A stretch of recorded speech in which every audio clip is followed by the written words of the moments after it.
साथीहरू नमस्ते अनि हार्दिक स्वागत छ। तपाईँहरू यतिखेर हेर्दै हुनुहुन्छ लोकसेवा तयारी युट्युब च्यानल र हामीलाई साथ दिइरहनु भएको छ।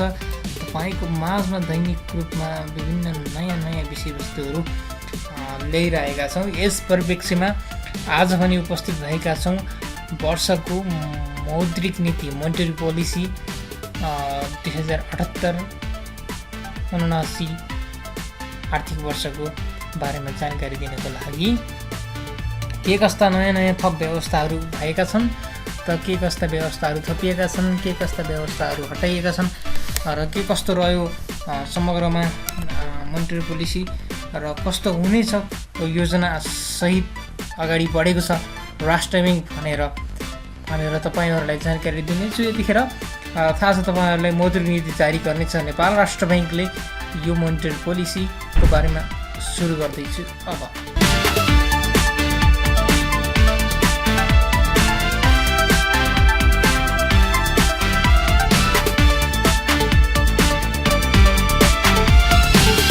आर्थिक वर्ष 2078-79 को मौद्रिक नीति विशेष गरी प्रमुख पक्षहरू तपाईँहरूलाई जानकारी गराउनुहोस्। यतिखेर विशेष गरी अन्तर्राष्ट्रिय आर्थिक स्थितिमा हेर्दाखेरि सन् 2020मा 3.2%ले सङ्कुचन भएको विश्वको अर्थतन्त्र 2021मा भने केही उकासिएको छ। 6%ले वृद्धि हुने कुरा पनि अन्तर्राष्ट्रिय मुद्रा कोषको अनुमान रहेको छ भने 2019मा विश्वको अर्थतन्त्र 2.8%ले विस्तार भएको थियो। त्यसपछि चाहिँ लगातार कोभिडको कारणले गर्दा 3.2%सम्म सङ्कुचन भएको थियो सन् 2020मा विश्वको अर्थतन्त्रको कुरा यतिखेर रहेको छ। र त्यसै गरी रहेको छ विश्वको व्यापार आयतन 8.3%ले सङ्कुचन हुँदाखेरि 2020मा 2021मा भने 9.7%ले विस्तारको प्रक्षेपण गरिएको छ। यो विश्वको अर्थतन्त्रको कुराकानी रह्यो तपाईँहरू सम्पूर्णको लागि। यसै परिप्रेक्ष्यमा नेपालको कुराकानी गर्दा 2076-77मा 2.09%ले सङ्कुचन आएको अवस्थामा समग्र नेपालको अर्थतन्त्र सङ्कुचन रहेको थियो भने 77-78मा 4.01%ले विस्तार हुने केन्द्रीय तथ्याङ्क विभागको अनुमान रहेको कुरा छ भने तर चौथो त्रैमासमा भएको सङ्क्रमणको दोस्रो लहरले यो वृद्धि दर कायम हुन भन्ने चुनौतीपूर्ण देखिएको छ। त्यसै गरी आर्थिक वर्ष 77-78मा कुल ग्राहस्थ बचतको अनुपात 6.6%, कुल ग्राहस्थ उत्पादनसँग कुल ग्राहस्थ बचतको 6.6% र कुल राष्ट्रिय बचतको अनुपात 31.4% रहेको अनुमान छ। अघिल्लो वर्षहरूको जुन चाहिँ कुल ग्राहस्थ बचत अनुपात उत्पादनसँग अनुपात 6.3 थियो भने त्यसै गरी 32.1 थियो। त्यसै गरी आर्थिक वर्ष 2077-78मा कुल ग्राहस्थ उत्पादनमा कुल स्थिर पुँजी निर्माणको अनुपात 27.3% रहेको अनुमान छ भने आर्थिक वर्ष 2077-78मै 27.3% रहेको अनुमान छ भने सोभन्दा अघिल्लो वर्ष चाहिँ 28.4% रहेको थियो। त्यसै गरी 77-78मा वार्षिक उपभोक्ता मुद्रास्फीति 7% को सीमाभित्र कायम राख्ने लक्ष्य रहेकोमा 3.6% कायम रहेको छ। वार्षिक बिन्दुको आधारमा 2078 असारमा उपभोक्ता मुद्रास्फीति भने 4.19% रहेको थियो। अब केही वार्षिक आर्थिक विवरणको समीक्षामा सङ्घीय सरकारको कुल खर्चहरू 1180 अर्ब 95 करोड भएको छ भने जसमध्ये चालु खर्च 851 अर्ब 68 करोड, त्यसै गरी पुँजीगत खर्च 228 अर्ब 30 करोड र वित्तीय व्यवस्थापनमा चाहिँ 100 अर्ब 97 करोड रहेको थियो भने राजस्व सङ्कलन भने 938 अर्ब 32 करोड भएको छ। यसरी समग्रमा व्यापार घाटाको अवस्था नै छ। त्यसै गरी आन्तरिक ऋणको परिचालनमा 224 अर्ब 1 करोड र सामा भुक्तानी रु 36 अर्ब 90 करोड खुद 187 अर्ब 11 करोड परिचालन गरेको छ भने उक्त रकम कुल ग्राहस्थ उत्पादनको 4.4% हुन आउने देखिन्छ। अब कुरा गरौँ विप्रेषण र शोधनान्तरको कुरा गर्दाखेरि यहाँनिर 77-78मा निर्यात 44.4%ले बढ्दाखेरि आयात भने 28.7%ले बढेको देखिन्छ।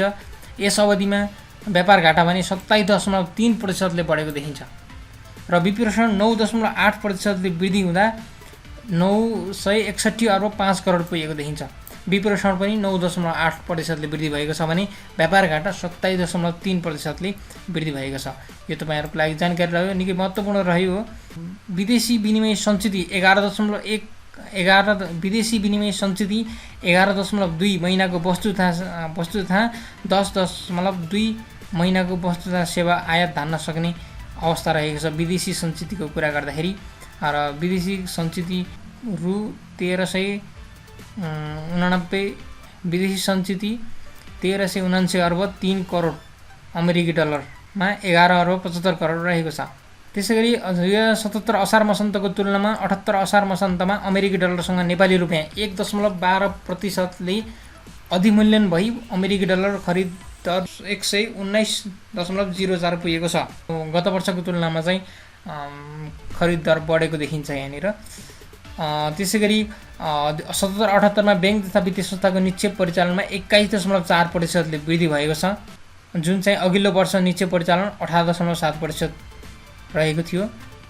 यो राम्रो पक्ष मान्नुपर्छ ब्याङ्क तथा वित्तीय संस्थाहरूको हकमा। त्यसैगरी शाखा विस्तारको अवस्थामा 2077 असार मसान्तमा ब्याङ्क तथा वित्तीय संस्थाहरू 9765 रहेकोमा हाल 78 असार मसान्तसम्म चाहिँ 10,683 पुगेको देखिन्छ।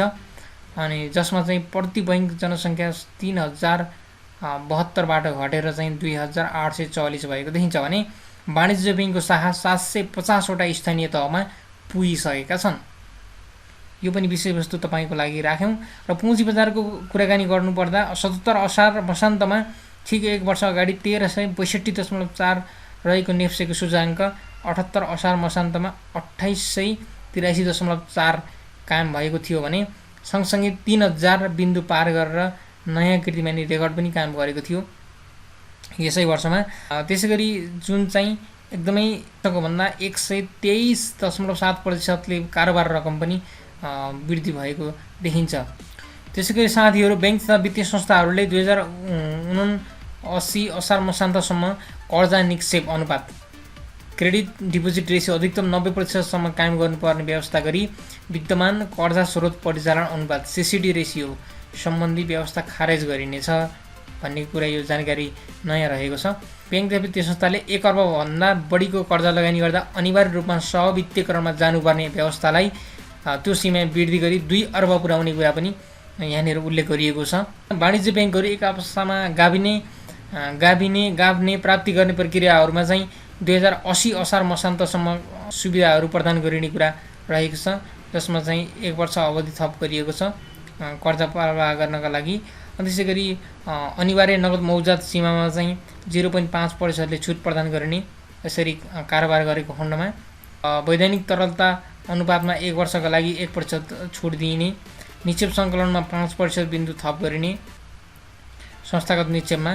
त्यसै गरी कम्तीमा 6 महिना व्यतीत नभई पनि इजाजत प्राप्त अन्य संस्थामा आबद्ध हुन नपाउने विद्यमान प्रावधानमा छुट दिइने, निक्षेपको कर्जा र निक्षेपको ब्याज दर अन्तरमा 1%ले छुट दिने कुरा रहेको छ।